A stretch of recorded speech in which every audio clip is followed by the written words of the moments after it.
शिव पुराण कथा। कहानी के पीछे क्या है विज्ञान?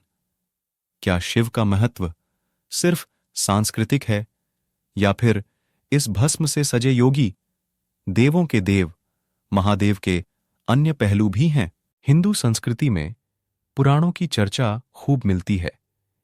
इन्हीं पुराणों में से एक है शिव पुराण। तो क्या है इस पुराण में? सिर्फ कहानियां या कहानियों के जरिए कुछ और बताने की कोशिश की गई है? जिस विशाल खालीपन को हम शिव कहते हैं, वह सीमाहीन है, शाश्वत है, मगर चूंकि इंसानी बोध रूप और आकार तक सीमित होता है, इसलिए हमारी संस्कृति में शिव के लिए बहुत तरह के रूपों की कल्पना की गई।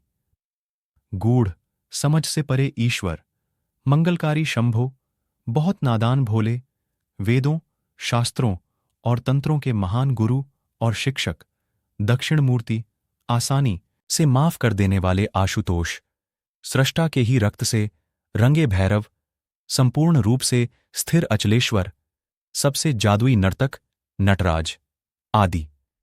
यानी जीवन के जितने पहलू हैं, उतने ही पहलू शिव के बताए गए हैं।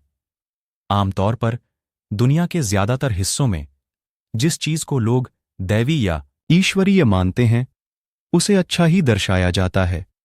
लेकिन अगर आप शिव पुराण को ध्यान से पढ़ें, तो आप शिव की पहचान अच्छे या बुरे के रूप में नहीं कर सकते। वह सब कुछ है, वह सबसे बदसूरत हैं, वह सबसे खूबसूरत भी हैं, वह सबसे अच्छे और सबसे बुरे हैं, वह सबसे अनुशासित भी हैं, मगर पियक्कड़ भी। उनकी पूजा देवता, दानव और दुनिया के हर तरह के प्राणी करते हैं।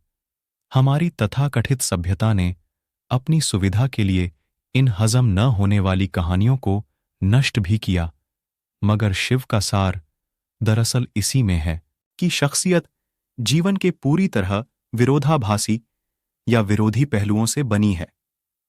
अस्तित्व के सभी गुणों का एक जटिल संगम एक ही इंसान के अंदर डाल दिया गया है।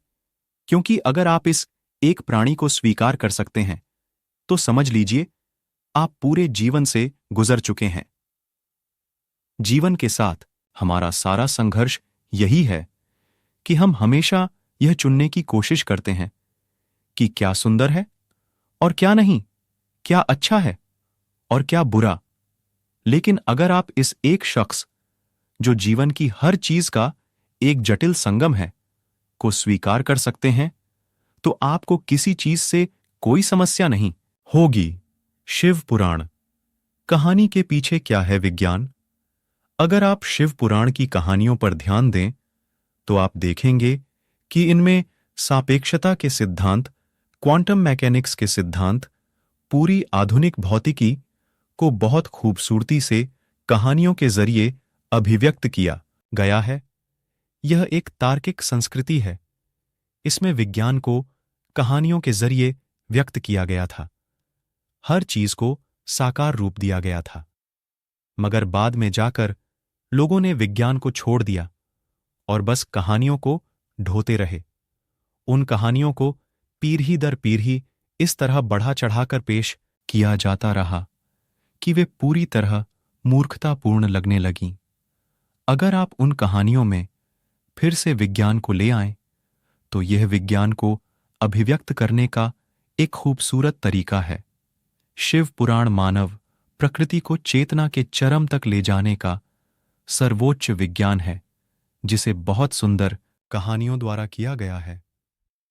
योग को एक विज्ञान के रूप में व्यक्त किया गया है, जिसमें कहानियां नहीं हैं। लेकिन अगर आप गहन अर्थों में उस पर ध्यान दें, तो योग और शिव पुराण को अलग नहीं किया जा सकता। एक उनके लिए है जो कहानियां पसंद करते हैं, तो दूसरा उनके लिए है जो हर चीज को विज्ञान की नजर से देखना चाहते हैं। मगर दोनों के लिए मूलभूत तत्व एक ही हैं। आजकल वैज्ञानिक आधुनिक शिक्षा की प्रकृति पर बहुत शोध कर रहे हैं। एक चीज यह कही जा रही है कि अगर कोई बच्चा 20 साल की औपचारिक शिक्षा प्राप्त करने के बाद व्यावहारिक दुनिया में प्रवेश करता है तो उसकी बुद्धि का एक बड़ा हिस्सा नष्ट हो जाता है, जिसे वापस ठीक नहीं किया जा सकता। इसका मतलब है कि वह बहुत ज्ञानी मूर्ख में बदल जाता है। वैज्ञानिकों का कहना है कि शिक्षा देने का एक बेहतर तरीका है उसे कहानियों या नाटक के रूप में प्रदान करना। इस दिशा में थोड़ी बहुत कोशिश की गई है, मगर दुनिया में ज्यादातर शिक्षा काफी हद तक निषेधात्मक रही है।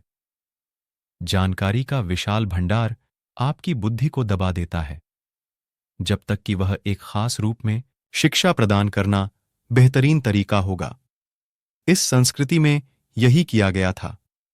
विज्ञान के सर्वोच्च आयामों को बहुत बढ़िया कहानियों के रूप में दूसरे लोगों को सौंपा गया।